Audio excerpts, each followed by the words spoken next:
السلام عليكم ورحمة الله وبركاته. أصحابتي أن جعلها إيميل والبواد عالم كجوكتان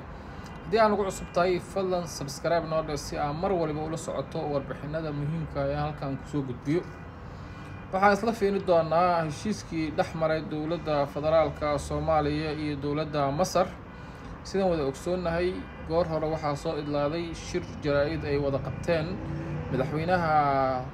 dowladda federaalka Soomaaliya mudane Xasan Sheekh Maxamuud iyo madaxweynaha dalka Masar Cabdilfataax Siisi kaas ay uga wada hadleen wada xaajood ay ka yeesheen dhanka amniga badda Soomaaliya dowladda federaalka Soomaaliya ayaa sheegtay inay heshiis la gaartay xagga amniga ah dowladda Masar madaxweynaha Masar ayaa dhankiisa sheegay in heshiiskaas uu adkeynayo una garab taagan yihiin dowladda federaalka Soomaaliya inay iska kaashan doonaan difaaca xagga amniga ah sidaan wada ogsoonahay waayihii dambe dowladda federaalka Soomaaliya waxay aad ugu dadaalaysay inay alliance la samaysato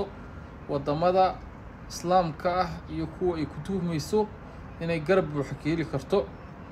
waxaana taas keentay damac ka yimid Itoobiya kaas ay ku doonayso inay ku hesho qayb ka mid ah badda Soomaaliya sidaan wada ogsoonahay shalay waxaa shir aan la isku fahmin ku soo dhamaaday magaalada Ankara dhexmaray dowladda Itoobiya iyo dowladda federaalka Soomaaliya taas oo Itoobiya ay ku rabtay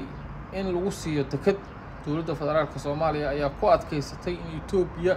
ay raali gelin ka bixiso kana laabato heshiiskii ay la gashay maamulka Somaliland Itoobiya oo diiday sheegtayna haddii ay ka laabanayso maxaabadda lah waan helaynaa taasna dowladda Soomaaliya way diiday heshiiskaas iyo wada hadalkaas waxaa loo dhigay bisha September ee sanadkan Soomaaliya waxay aad ugu dadaalaysaa inay hesho wadamo ay la samaysato alliance si looga difaaco amba ay garab uga heshay damaca Itoobiya ee gurracan ay ku doonayso badda in laga hortago Soomaaliya waxay wadamadaas ka rabtaa in loo tababaro ciidamo lana siiyo hub ay iskaga difaacdo cadawga kusoo wajahan wixii wararkaas ku soo kordho halkan ayaan kugula soo wadaagi doonaa wassalaamu calaykum waraxmatullaahi wabarakaatuh